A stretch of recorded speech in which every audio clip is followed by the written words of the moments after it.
មា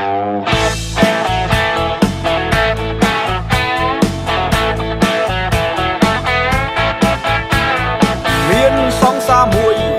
មុខខ្ជូតម្លេះទេតែអត់ធ្វើអីទេបងបបទឹកក្រោកណាហើយពូកែខាងងក់ងរករឿងមិនឈប់មិនឈរបើខ្ញុំមិនពូកែត្រូច្បាស់ជារឿងធំ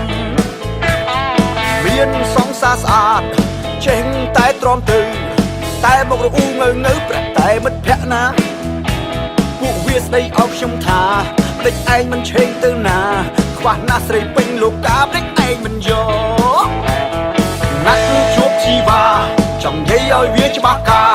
ពុំថាអត់ខ្វល់ទេណាសំខាន់អូនស្អាតបងចង់គិតអីគិតទៅចង់បែកឬក៏ចង់នៅពេលនេះក្នុងចិត្តវាពើសំខាន់អូនស្អាត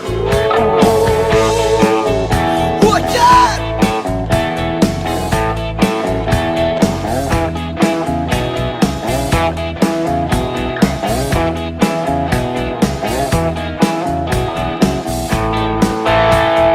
មានសង្សារមួយថាមុខខ្ជូតម្លេះទេ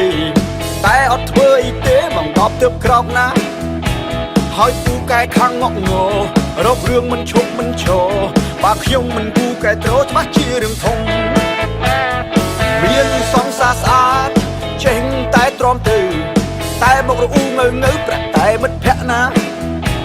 ពួកវាស្ដីអោបខ្ញុំថាម្ដេចឯងមិនឆេងទៅណាខ្វះណាស់ស្រីពេញលោកកាម្ដេចឯងមិនយកណាស់ជួបជីវ៉ាចង់និយាយឲ្យវាច្បាស់ការពុំថាអត់ខ្វល់ទេណាសំខាន់អូនស្អាតបងចង់គិតអីគិតទៅ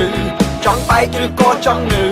ពេលនេះក្នុងចិត្តវាពើសំខាន់អូនស្អាតពួកចា